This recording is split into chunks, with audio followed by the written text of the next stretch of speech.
Alright, this is my 20 gallon reef tank. It's been running for about 5.5 months so far. It's actually doing really well. Haven't had any fish die. I still think that 6-line wrasse is like the coolest fish. He's so pretty. He's very shy, he's a darty guy. But I just wanted to do an update on this guy really quick because it's doing really well. The only thing that I ever had die on this thing after like 5 months was a snail. But otherwise, like the corals are all doing good. Like originally what I was going to do in this tank is, because this is a used tank that I had freshwater. I was doing a dirt tank, with plants. And then I had this, and then I had like this huge snail outbreak with in a freshwater tank that I was doing in this one. And what ended up happening is I just got pissed off because I literally had like hundreds and hundreds and hundreds of snails in this stupid thing, and I like, screw that. And then I cleaned it all out and blah blah blah and yada yada, and then it turns into this. So originally what I was going to do was just feather dusters. I was just going to do these guys right here. Just have it completely like a filter feeding tank. And then I ended up adding that guy in the very beginning. So he's at least, 5 months old. He's doing really, really well. You can see that he's feeding right now. All those little white hairs that are opening up. So I ended up adding him, and then he was doing really well. Then I went to the local pet store, and they had a sale. So then I ended up buying, the flower pot, these polyps, the star polyps. I think this guy is I kind of think it's an elegance coral, but it was a frag, because it's actually got like a little tube.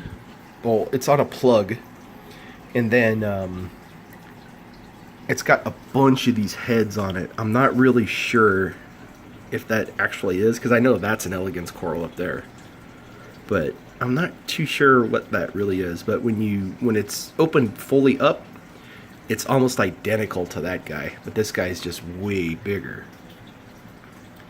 This guy up here is just a monster, and he's doing really well. He's probably a good, I don't know, maybe like 10 inches, because right now he's pointing, front to back. He's like this because he has like a hard skeleton on the bottom, and then the heads open up. That's what, all the little furry thingies, the little strands that are all sticking out are. Now if I turn this guy where he went side to side, he would probably fill this whole area up like this right here with no problem. He's a really big guy, but he's doing really healthy. He's doing, he's really healthy and doing really good.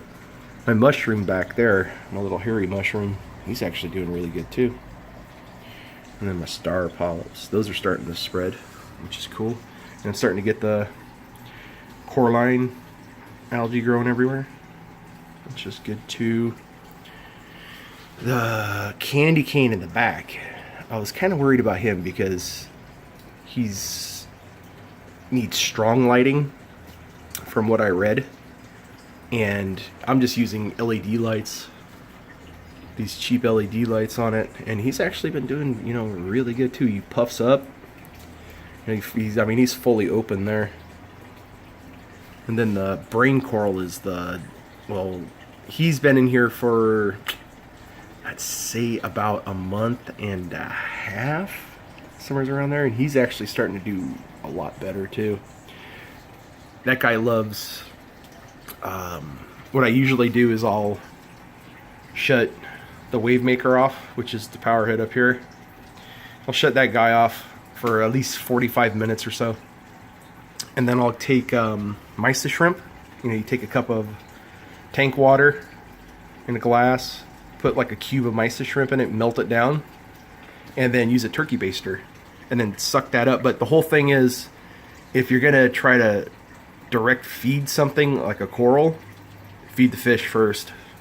Like, make sure your fish are like filled up, because that brain coral in the back down there, or on the top, that when I put food in there, if the fish are hungry, they're gonna sit there and, you know, pick the food right out of it. They don't do anything to the coral, but they'll pick the food out, because he will literally take a good, you know, 30-40 minutes, you know, before he actually eats the food, because you have to set it down right into his little mouth. There's actually 2 mouths on him, so I can zoom in on that one.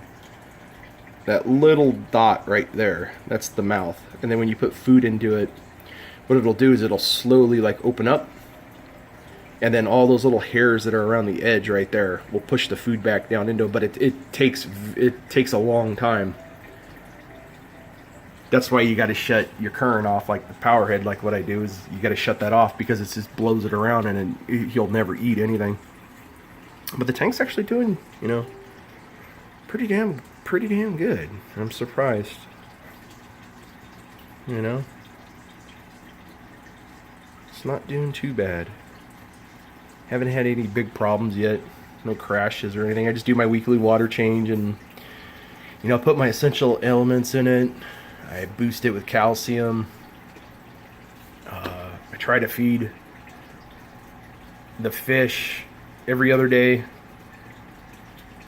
And then I try to feed the brain coral 2 times a week, but sometimes it's kind of tough, you know, because work and all that stuff. I have a stardust, a feather starfish. A sand sifting starfish, that's what it's called. He's buried down in there. He comes out when it gets dark out, and the lights all shut off and all that. But I'm proud of that. It's actually looking pretty good.